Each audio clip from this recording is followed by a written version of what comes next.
ಶ್ರೀಕೃಷ್ಣಾಯ ನಮಃ.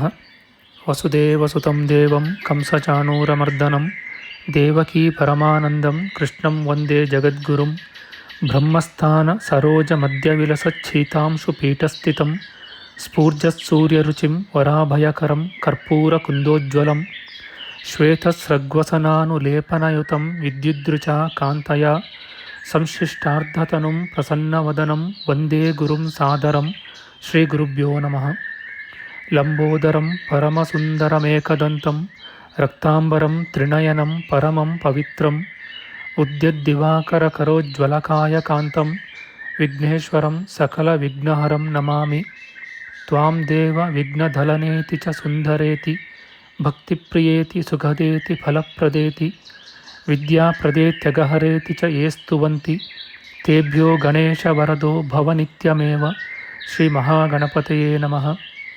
ಯಾ ಕುಂದೇಂದು ತುಷಾರಹಾರಧವಳ ಯಾ ಶುಭ್ರವಸ್ತ್ರಾವೃತ ಯಾ ವೀಣಾ ವರದಂಡಮಂಡಿತಕರ ಯಾ ಶ್ವೇತಪದ್ಮಾಸನ ಯಾ ಬ್ರಹ್ಮಾಚ್ಯುತಶಂಕರಪ್ರಭೃತಿಭಿಃ ದೇವೈಃ ಸದಾ ವಂದಿತಾ ಸಾ ಮಾಂ ಪಾತು ಸರಸ್ವತೀ ಭಗವತಿ ನಿಶ್ಶೇಷಜಾಡ್ಯಾಪಃ. ಶ್ರೀ ಸರಸ್ವತ್ಯೇ ನಮಃ. ವೇದಾರ್ಥತತ್ವವಿಶದೀಕರಣೇನ ಪುಂಸಾಂ ಉಚ್ಚೈರ್ಗತಿಂ ಜಗತಿ ಯೋ ದಯಯಾ ವಿಧಾತುಂ ರಮ್ಯಾಂ ಪುರಾಣಪದವೀಂ ಪ್ರಣಿನಾಯ ತಸ್ಮೈ ಲೋಕೇಶವೈಭವಪುಷೇ ಋಷಯೇ ನಮಸ್ತಾತ್. ತಸ್ಮೈ ವ್ಯಾಸಾಯ ಮುನಯೇ ಸರ್ವಜ್ಞಾಯ ಮಹರ್ಷಯೇ ಪಾರಾಶರ್ಯಾಯ ಶಾಂತಾಯ ನಮೋ ನಾರಾಯಣಾತ್ಮನೇ. ಶ್ರೀವ್ಯಾಸಾಯ ನಮಃ. ನಾರಾಯಣಂ ನಮಸ್ಕೃತ್ಯ ನರಂ ಚೈವ ನರೋತ್ತಮಂ ದೇವೀಂ ಸರಸ್ವತೀಂ ವ್ಯಾಸಂ ತತೋ ಜಯಮುದೀರಯೇತ್. ಕನಕರುಚಿದುಕೂಲಃ ಕುಂಡಲೋಲ್ಲಾಸಿಗಲ್ಲಃ ಶಮಿತಭುವನಭಾರಃ ಕೋಪಿ ಲೀಲಾವತಾರಃ ತ್ರಿಭುವನಸುಖಕಾರಿ ಶೇಷಶಾಯೀ ಮುಕುಂದೋ ಪರಿಕಲಿತರಮಾಂಗೋ ಮಂಗಲಂ ನಸ್ತನೋತು.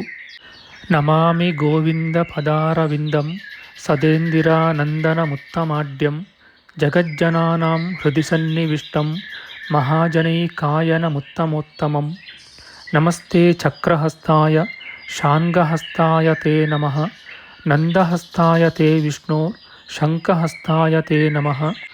ಓಂ ನಮೋ ವಾಸುದೇವಾಯ ನಮಃ ಸಂಕರ್ಷಣಾಯ ಚ ಪ್ರದ್ಯುಮ್ನಾಯ ನಮಸ್ತುಭ್ಯಂ ಅನಿರುದ್ಧಾಯ ತೇ ನಮಃ. ದಂಷ್ಟ್ರಾಗ್ರೇಣೋ ಧೃತಾ ಗೌರು ದಧಿಪರಿವೃತಾ ಪರ್ವತೈರ್ನಿಮ್ನಗಾಭಿಃ ಸಾಕಂ ಮೃತ್ಪಿಂಡವದ್ಬೃಹದುರ್ವಪುಷಾನಂತರೂಪೇಣ ಯೇನ ಸೋಯಂ ಕಂಸಾಸುರಾರಿರ್ಮುರನರಕದಶಾಸ್ಯಾಂತಕೃತ್ಸರ್ವಸಂಸ್ಥಃ ಕೃಷ್ಣೋ ವಿಷ್ಣುಃಸುರೇಶೋ ನುದತು ಮಮ ರಿಪೂನ್ ಆದಿದೇವೋ ವರಾಹಃ. ನಮಸ್ತಸ್ಮೈ ವರಾಹಾಯ ಲೀಲಯೋದ್ಧರತೆ ಮಹೀಂ ಖುರಮಧ್ಯಗತೋ ಯಸ್ಯ ಮೇರುಖಣಖಣಾಯತೆ. ಶ್ರೀ ವರಾಹಮೂರ್ತಯೇ ನಮಃ. ಪ್ರಿಯ ಬಾಂಧವರೇ, ನಮ್ಮ ಈ ಶ್ರೀ ಲಾಲೀಕೃಷ್ಣ ಚಾನಲ್ಗೆ ಸ್ವಾಗತ. ಇಂದಿನ ವಿಡಿಯೋದಲ್ಲಿ ನಾವು ಶ್ರೀ ವರಾಹ ಮಹಾಪುರಾಣದ 136ನೆಯ ಅಧ್ಯಾಯದ ಪೂರ್ವಭಾಗದ ವಿಚಾರ ಮಾಡೋಣ. ಈ ಅಧ್ಯಾಯದಲ್ಲಿ ಪ್ರಾಯಶ್ಚಿತ್ತ ಕರ್ಮಸೂತ್ರ, ದೇವರ ಪೂಜೆಯಲ್ಲಿ ಮಾಡುವ ಮತ್ತೆ ಕೆಲವು ಅಪರಾಧಗಳು ಮತ್ತು ಅವುಗಳ ಪರಿಹಾರ ಕ್ರಮ, ರುದ್ರನು ಸ್ಮಶಾನದಲ್ಲಿ ವಾಸಿಸಲು ಕಾರಣ ಎಂಬ ವಿಚಾರ ಮಾಡೋಣ. ಶ್ರೀಕೃಷ್ಣಾಯ ನಮಃ. ಶ್ರೀ ವರಾಹಮೂರ್ತಿಯು ಹೇಳುತ್ತಾನೆ, ಮಹಾಭಾಗ್ಯೆ ದೋಷರಹಿತೆ ಭೂದೇವಿ, ದೀಪವನ್ನು ಮುಟ್ಟಿ ಕೈ ತೊಳೆದುಕೊಳ್ಳದೆ ನನ್ನ ಪೂಜಾದಿ ಕರ್ಮಗಳನ್ನು ಮಾಡುವವನು ಆ ತಪ್ಪಿನಿಂದ ಎಂತಹ ಪಾಪವನ್ನು ಪಡೆಯುವನೆಂಬುದನ್ನು ನಾನು ಹೇಳುತ್ತೇನೆ ಕೇಳು. ದೀಪವನ್ನು ಮುಟ್ಟಿ ಪೂಜಾದಿ ಕರ್ಮಗಳನ್ನು ಮಾಡುವವನು ಹೊಲೆಯನ ಮನೆಯಲ್ಲಿ ಹುಟ್ಟಿ ಅಲ್ಲಿ ಕುಷ್ಠರೋಗದಿಂದ ಕೊಳೆತು ಕದಲಾಡುತ್ತಿರುವ ಮೈಯುಳ್ಳವನಾಗಿ 60 ವರ್ಷ ಕಾಲವಿರುವುದರಲ್ಲಿ ಸಂದೇಹವಿಲ್ಲ. ಹಾಗೆ ಆ ಪಾಪಕರ್ಮವನ್ನು ಅನುಭವಿಸಿ ಬಳಿಕ ನನ್ನ ಕ್ಷೇತ್ರದಲ್ಲಿ ಮೃತನಾದರೆ ಶುದ್ಧವಾದ ಭಾಗವತರ ಮನೆಯಲ್ಲಿ ನನ್ನ ಭಕ್ತನಾಗಿಯೇ ಜನಿಸುವನು. ಲೋಕದಲ್ಲಿ ಮನುಷ್ಯರು ದೀಪವನ್ನು ಮುಟ್ಟಿ ಕೈ ತೊಳೆದುಕೊಳ್ಳದೆ ದೇವಪೂಜೆ ಮಾಡಿದ ದೋಷದಿಂದ ಚಾಂಡಾಲ ಜನ್ಮದಲ್ಲಿ ಹುಟ್ಟಿ ಕಷ್ಟಪಡುವುದನ್ನು ಯಾವುದರಿಂದ ತಪ್ಪಿಸಿಕೊಳ್ಳಬಹುದೋ ಆ ಪ್ರಾಯಶ್ಚಿತ್ತವನ್ನು ಹೇಳುತ್ತೇನೆ. ಯಾವುದಾದರೊಂದು ತಿಂಗಳ ಶುಕ್ಲ ದ್ವಾದಶಿಯ ದಿನ 4ರಲ್ಲಿ 1 ಭಾಗ ಆಹಾರವನ್ನು ತೆಗೆದುಕೊಂಡು ಬಯಲಿನಲ್ಲಿ ಹಾಸಿಗೆ ಹೊದಿಕೆಗಳಿಲ್ಲದೆ ಮಲಗಬೇಕು. ಹಾಗೆ ಮಾಡುವುದರಿಂದ ದೀಪಸ್ಪರ್ಶಾಪರಾಧಿಗಳಾದವರು ಆ ಅಪರಾಧವನ್ನು ಕಳೆದುಕೊಳ್ಳುವರು. ಬಳಿಕ ಶುದ್ಧರಾಗಿ ಕ್ರಮವಾಗಿ ನನ್ನ ಕರ್ಮ ಮಾರ್ಗದಲ್ಲಿರುವರು. ಭದ್ರೆ, ದೀಪವನ್ನು ಮುಟ್ಟುವುದರಿಂದ ಉಂಟಾಗುವ ಕಷ್ಟವನ್ನು ಹೋಗಲಾಡಿಸುವುದು, ಶುಭವನ್ನು ಉಂಟುಮಾಡುವುದೂ ಆದ ಇದನ್ನು ನಿನಗೆ ಹೇಳಿದ್ದೇನೆ.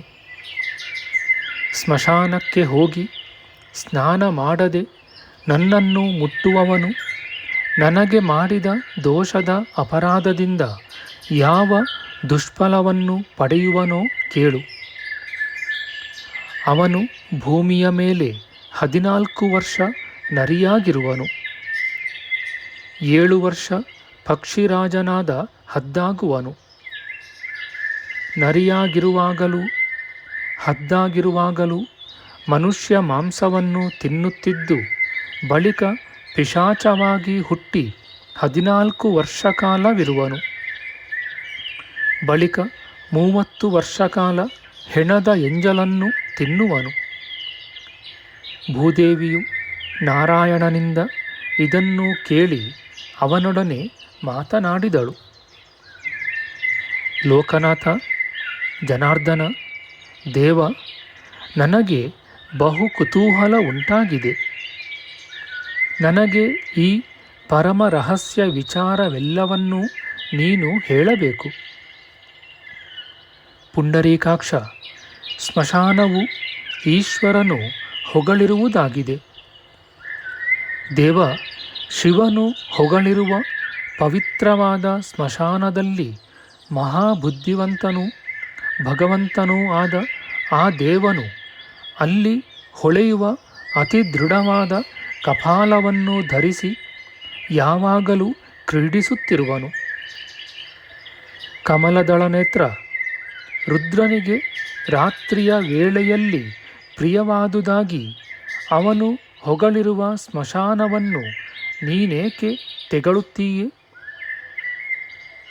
ಶ್ರೀ ವರಾಹಮೂರ್ತಿಯು ಹೇಳುತ್ತಾನೆ, ದೇವಿ, ಸ್ತುತ್ಯವ್ರತೆ, ಪಾಪರಹಿತೆ, ಉತ್ತಮವಾದ ಈ ಚರಿತ್ರೆಯನ್ನು ಸರಿಯಾಗಿ ಕೇಳು. ಮಾಡಲು ಅತಿ ಕಷ್ಟವಾದ ಕರ್ಮಗಳನ್ನು ಮಾಡಿದವರು ಈಗಲೂ ಸರ್ವಭೂತಪತಿಯಾದ ಹರನನ್ನು ಸರಿಯಾಗಿ ಅರಿಯರು.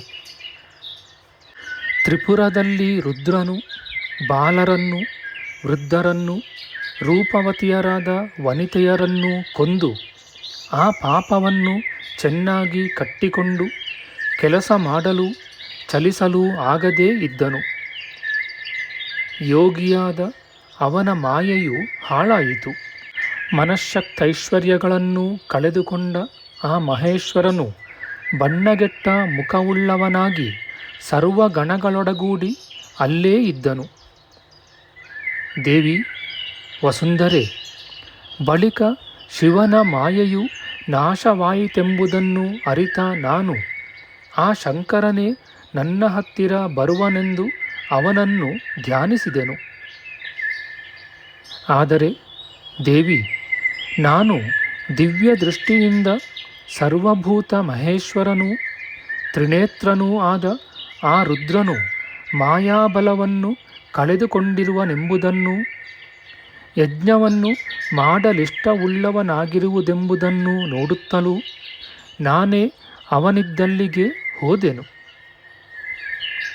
ಬಳಿಕ ನಾನು ಈಶ್ವರನನ್ನು ನೋಡಿ ಹಿತಕರವಾದ ಮಾತಿನಿಂದ ಹೇಳಿದೆನು, ರುದ್ರನೇ, ಇದೇಕೆ ಕಶ್ಮಲದಿಂದ ಕೂಡಿದವನಾಗಿದ್ದೀಯೇ?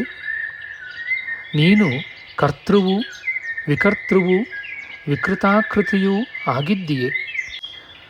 ನೀನು ವೈಶಾಖನೂ ಉತ್ತಮವಾದ ಯೋಗವು ಕಾರಣನು, ಪರಾಯಣನು, ಉಗ್ರನು, ದೇವದೇವನು, ಆದಿಯು, ಸಾಮವು, ದಿಕ್ಕುಗಳೂ ಆಗಿದ್ದೀಯೆ. ಗಣಗಳಿಂದ ಪರಿವೃತನಾದ ನೀನು ನಿನ್ನನ್ನು ಯಾರೆಂದರಿಯೆಯ? ದೇವೇಶ, ಇದೇಕೆ ವಿವರ್ಣನೂ ಕಂಗೆಟ್ಟವನೂ ಆಗಿದ್ದೀಯೆ? ನಾನು ಕೇಳಿದುದನ್ನು ನಿಜವಾಗಿ ಹೇಳು. ಯೋಗವನ್ನು ಮಾಯೆಯನ್ನು ಸ್ಮರಿಸು. ನಿನ್ನ ಹಿತಾರ್ಥವಾಗಿಯೇ ಇಲ್ಲಿಗೆ ಬಂದಿರುವುದರಿಂದ ಮಹಾತ್ಮನೂ ವಿಷ್ಣುವೂ ಆದ ನನ್ನನ್ನು ನೋಡು. ಬಳಿಕ ನನ್ನ ಮಾತನ್ನು ಕೇಳಿ ಬುದ್ಧಿ ಪಡೆದ ಮಹೇಶ್ವರನು ಪಾಪದಿಂದ ಸಂತಾಪಗೊಂಡ ಮನಸ್ಸುಳ್ಳವನಾಗಿ ನನ್ನೊಡನೆ ಇಂಪಾದ ಮಾತನ್ನು ನುಡಿದನು. ನನ್ನ ದೇವನೇ, ನಿಜವಾಗಿ ಹೇಳುತ್ತೇನೆ ಕೇಳು. ಸರ್ವ ಲೋಕಗಳಿಗೂ ಮಹೇಶ್ವರನಾದ ನಾರಾಯಣ ದೇವನೊಬ್ಬನು ಹೊರತು ಬೇರಾವನು ಹೀಗೆ ಉಪಕಾರ ಮಾಡುವನು? ವಿಷ್ಣುವೇ, ಮಾಧವ, ನಿನ್ನ ಅನುಗ್ರಹದಿಂದ ನನಗೆ ದೇವತ್ವವು, ಸಾಂಖ್ಯವು, ಯೋಗವು ಲಭಿಸಿತು. ತಾಪವನ್ನು ಕಳೆದುಕೊಂಡೆನು. ಮಾಧವ, ನಿನ್ನ ಪ್ರಸಾದದಿಂದ ನೀರು ತುಂಬಿದ ಸಾಗರದಂತಾಗಿದ್ದೇನೆ. ನಾನು ನಿನ್ನನ್ನು ಚೆನ್ನಾಗಿ ಬಲ್ಲೆನು. ನನ್ನನ್ನು ನೀನು ಬಲ್ಲೆ. ಜನಾರ್ದನ, ನಮ್ಮಿಬ್ಬರಿಗೂ ಇರುವ ಅಂತರವನ್ನು ಬ್ರಹ್ಮನೊಬ್ಬನು ಬಲ್ಲನು. ಅವನನ್ನು ಹೊರತು ಮತ್ತಾವನು ಅರಿಯನು. ಸೊಗಸಾಯಿತು.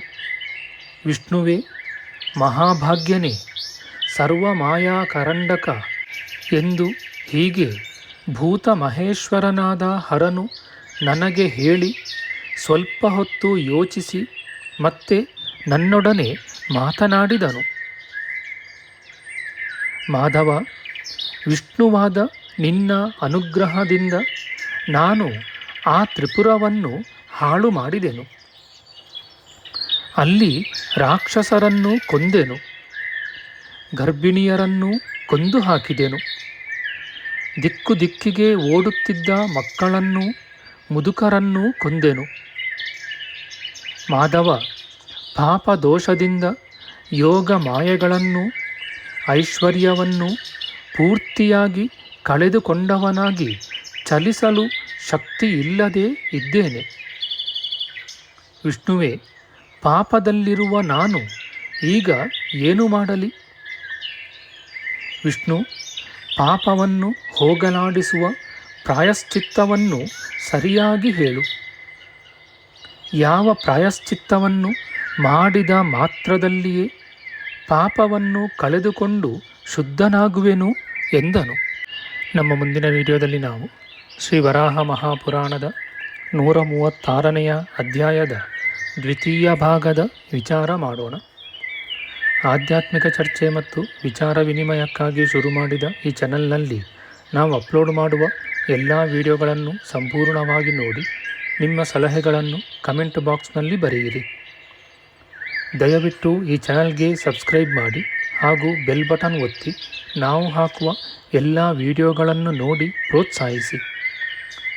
ಕೃಷ್ಣಂ ನಾರಾಯಣಂ ವಂದೇ ಕೃಷ್ಣಂ ವಂದೇ ವ್ರಜಪ್ರಿಯಂ ಕೃಷ್ಣಂ ದ್ವೈಪಾಯನಂ ವಂದೇ ಕೃಷ್ಣಂ ವಂದೇ ಪೃತಾಸುತಂ. ಶ್ರೀಕೃಷ್ಣಾಯ ನಮಃ.